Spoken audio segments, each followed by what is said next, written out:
ಈಗ ಒಂದು ಮುಂದೆ ಕೊಂಡ್ರೆ ಎಲ್ಲ ಹೊರಗೆ ಅಲ್ಲ ಪಾರ್ಟಿ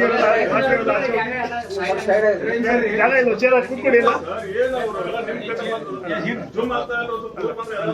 ಎಲ್ಲ ಕೂತ್ಕೊಳ್ಳಿ ಬಿಟ್ಟು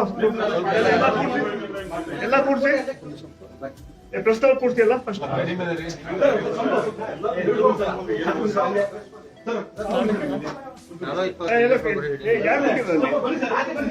ಬೇರೆ ಪ್ರಶ್ನೆ ಜಾಗ ಬಿಡಿ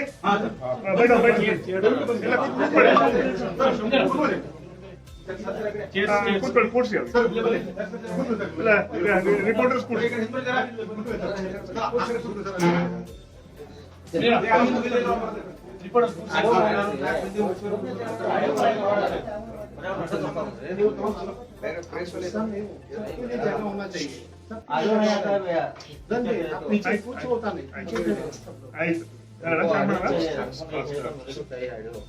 ಇವತ್ತು ಬಂದಂತಹ ಉದ್ದೇಶ ಕುರ್ಚಿಯಲ್ಲಿ ಒಂದು ಕಾರ್ಯಕ್ರಮ ಹಮ್ಮಿಕೊಂಡಿದ್ದೀವಿ.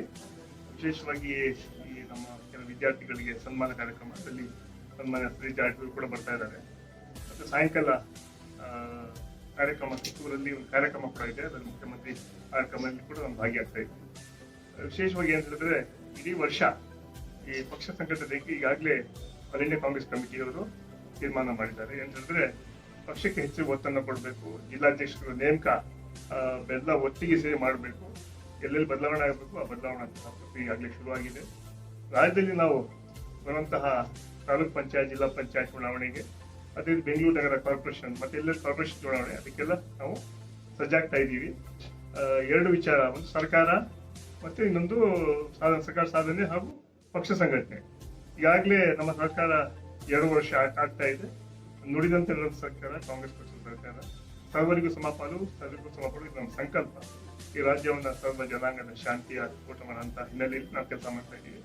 ಈಗ 2 ವರ್ಷದಲ್ಲಿ ನುಡಿದಂತೆ ನಡೆದಿದ್ದೀವಿ. ನಾವು 5 ಗ್ಯಾರಂಟಿಗಳನ್ನ ಅನುಷ್ಠಾನ ತಂದಿದ್ದೀವಿ. ಇತಿಹಾಸ ಇದೆ. ಶಕ್ತಿ ಕಾರ್ಯಕ್ರಮ, ಸುಮಾರು 500 ಕೋಟಿ ಮಹಿಳೆಯರು ಫ್ರೀ ಆಗಿ ಬಸ್ ಟ್ರಾವೆಲ್ ಮಾಡಿದ್ದಾರೆ. ಅದೇ ರೀತಿ ಅನ್ನಭಾಗ್ಯ ಇರ್ಬೋದು, ಗೃಹ ಜ್ಯೋತಿ, ಗೃಹಲಕ್ಷ್ಮಿ, ಯುವನಿಧಿ ಎಲ್ಲ ಕಾರ್ಯಕ್ರಮ ನಾವು ಸುಮಾರು 6 ತಿಂಗಳು ಅಲ್ಲೇ ನಾವು ಮಾಡಿಬಿಟ್ವಿ. ಸುಮಾರು 58,000 ಕೋಟಿಯಷ್ಟು ಹಣ ಈಗಾಗಲೇ ನಾವು ಪ್ರತಿ ವರ್ಷ ಖರ್ಚು ಮಾಡ್ತಾ ಇದ್ದೀವಿ. ಈಗಾಗಲೇ ಸುಮಾರು 1 ಲಕ್ಷಕ್ಕಿಂತ ಕೋಟಿಗಿಂತ ಜಾಸ್ತಿ ಹಣ ಈಗಾಗಲೇ ನಾವು 2 ವರ್ಷ ಖರ್ಚು ಮಾಡಿದ್ದೀವಿ. ಅದೇ ರೀತಿ ಪಕ್ಷ ಸಂಘಟನೆ ಈಗಾಗಲೇ ಬ್ಲಾಕ್ಗಳನ್ನ, ಬೂತ್ಗಳನ್ನ ನಮ್ಮ ಸಂಘಟನೆಯನ್ನು ಹೆಚ್ಚು ಶಕ್ತಿಶಾಲಿಯ ಮಾಡಿ ಬರುವಂತಹ ಜಿಲ್ಲಾ ಪಂಚಾಯತ್, ತಾಲೂಕು ಪಂಚಾಯತ್ ಚುನಾವಣೆಗೆ ನಾವು ಸಜ್ಜಾಗ್ತೀವಿ. ಆ ಚುನಾವಣೆ ಕೂಡ ನಾವೇ ಗೆಲ್ತೀವಿ ಅಂತ ವಿಶ್ವಾಸವನ್ನು ವ್ಯಕ್ತಪಡ್ತೀವಿ. ಯಾಕಂತ ಹೇಳಿದ್ರೆ ಇವತ್ತು ಜನ ಕಾಂಗ್ರೆಸ್ ಪಕ್ಷದ ಮೇಲೆ ವಿಶ್ವಾಸ ಇಟ್ಕೊಂಡಿದ್ದಾರೆ. ಸನ್ಮಾನ್ಯ ಸಿದ್ದರಾಮಯ್ಯ ನಾಯಕತ್ವದಲ್ಲಿ, ಸನ್ಮಾನ್ಯ ಡಿ ಕೆ ಶಿವಕುಮಾರ್ ನಾಯಕತ್ವದಲ್ಲಿ ನಮ್ಮ ಸರ್ಕಾರ ಬಹಳ ಒಳ್ಳೆ ರೀತಿ ನಡೀತಾ ಇದೆ. ದುಡಿದಂತೆ ನಡೀತಾ ಇದ್ದೀವಿ ನಾವು. ಯಾಕಂತ ಹೇಳಿದ್ರೆ ನಾವು ಯಾವ್ಯಾವ ಮಾತುಗಳನ್ನ ಹೇಳಿದ್ವಿ ಚುನಾವಣೆ ಮುಂಚೆ, ಆ ಮಾತುಗಳನ್ನು ನಾವು ಉಟ್ಕೊಂಡು ಹೋಗ್ತಾ ಇದ್ದೀವಿ. ಅದೇ ಇದು ಬಿಜೆಪಿ ಸೇರ್ಕೊಳ್ಳೋಕ್ಕಾಗ್ತಾ ಇಲ್ಲ, ಸದಾ ಕಾಲ ಟೀಕೆ ಮಾಡ್ತಾರೆ. ನಾನು ತಮ್ಮ ಮೂಲಕ ಕೇಳ್ತೇನೆ, ಒಂದು ವೇಳೆ ಅಷ್ಟೇ ನಿಮ್ಗೆ ಧೈರ್ಯ ಇದ್ರೆ ನೀವು ಹೇಳಿ, ನಮ್ಮ ಗ್ಯಾರಂಟಿಗಳನ್ನ ನಿಲ್ಲಿಸ್ಬಿಡಿ ಅಂತ ಹೇಳಂತ ಧೈರ್ಯ ಇದ್ರೆ ಹೇಳಿ. ಯಾವ ಕೆಲಸ ಮಾಡಲ್ಲ. ಕೇಂದ್ರದಲ್ಲಿ ಬಿಜೆಪಿ ಸರ್ಕಾರ ರಾಜ್ಯಕ್ಕೆ ಮಲ್ತಾಯಿ ಧೋರಣೆ ತೋರಿಸ್ತಾ ಇದೆ. ಯಾವುದೇ ಅಭಿವೃದ್ಧಿ ಹಣಕ್ಕೆ ನಮ್ಗೆ ತುಂಬಾ ತೊಂದರೆ ಕೊಡ್ತಾ ಇದ್ದಾರೆ.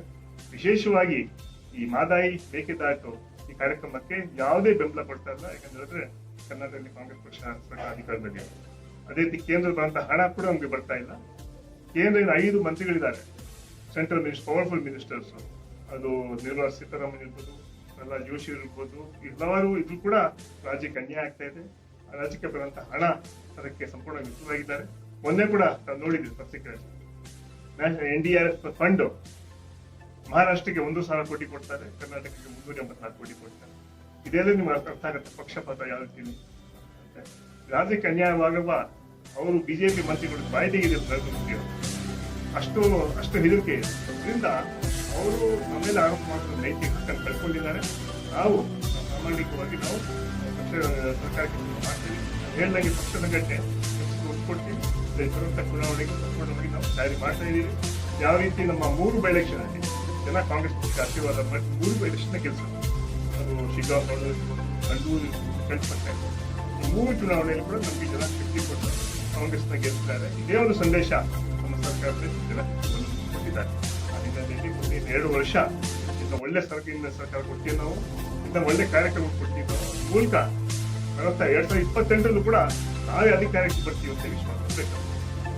ಅದೇ ರೀತಿ ಬಿಜೆಪಿ ನಮ್ಮ ಮೇಲೆ ಟೀಕೆ ಮಾಡ್ತಾರೆ, ನೈತಿಕ ಹಕ್ಕಿಲ್ಲ. ಯಾಕಂದ್ರೆ 11 ವರ್ಷ ಆಯ್ತು ನರೇಂದ್ರ ಮೋದಿ ಅವರು ಪ್ರೈಮ್ ಮಿನಿಸ್ಟರ್ ಆಗಿ. ನಾವು ದುಡಿದು ತಡೆದಿರ್ತೀವಿ, ಹಾಗೆ ದುಡ್ಡು ತಡೀಲಿಲ್ಲ ಅವರು. ಇವಾಗ ಯಾರು ಪ್ರಪಂಚದಲ್ಲಿ ಸುಳ್ಳಿಗೆ ಆಸ್ಕರ್ ಅವಾರ್ಡ್ ಕೊಡ್ಬೇಕಂದ್ರೆ ಅದು ನರೇಂದ್ರ ಮೋದಿ. ಯಾಕಂದ್ರೆ ಅಷ್ಟು ಸುಳ್ಳುಗಳು ಕೂಡಿದೆ.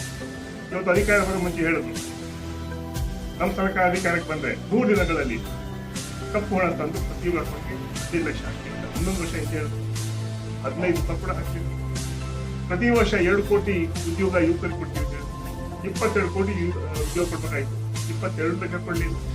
ರೈತರಿಗೆ ಡಬಲ್ ಇನ್ಕಮ್ ಮಾಡ್ತಿದ್ದೆ, ಯಾವ ಡಬಲ್ ಇನ್ಕಮ್ ಆಗಿಲ್ಲ.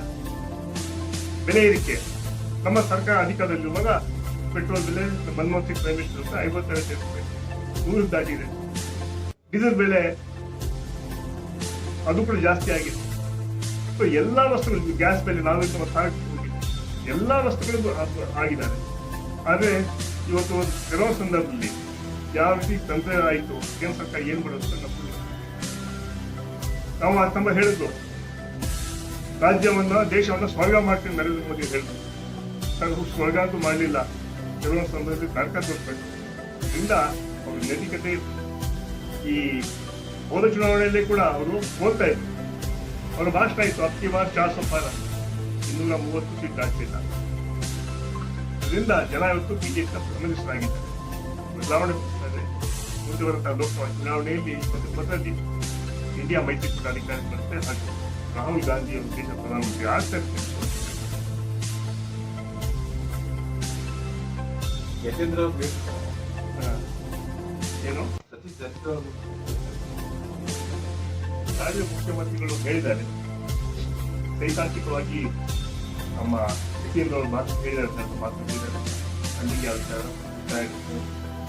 ಹೇಳ್ಕೊಂಡು ಮತ್ತೆ ಸರ್, ಈಗ apart from high command warning, still ಈ different opinions are given by your state level leaders. So I think there is no control over that.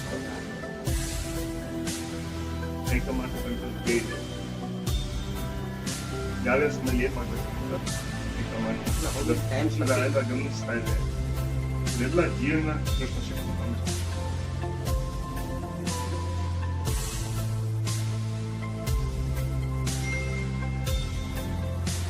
ವಿಶೇಷ ಇದ್ದರೆ ಸ್ಪೆಷಲ್ ಗಿಫ್ಟ್ ಟು ಕೆರೆ ಕಾನ್ಸ್ಟಿಟ್ಯೂನ್ಸಿ ಇಲ್ಲ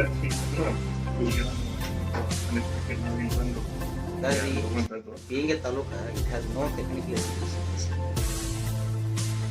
There is no government ITI, there is no government diploma, there is no government engineering college or historically it is famous, ruled by Ali Adil Shah, 15th century.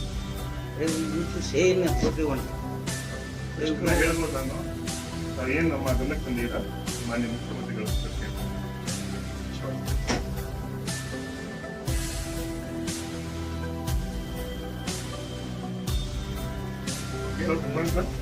ಕಲಿಸ್ಬೇಕು. ಗುಂಪುಲಕ್ಕೆ ಈ ವರ್ಷ ಕೆಲಸ ಇದು ಅರ್ಥ ಮಾಡ್ಕೊಳ್ಳಿಲ್ಲ. ಪ್ರಶ್ನೆ ನಾವು ಕರೆದಿರ್ತೀವಿ, ಕೂತ್ಕೊಳ್ಳೋ ಅಂತ ಬಿಡಕ್ಕೆ ತಯಾರಿಲ್ಲ. ಸಾರಿ.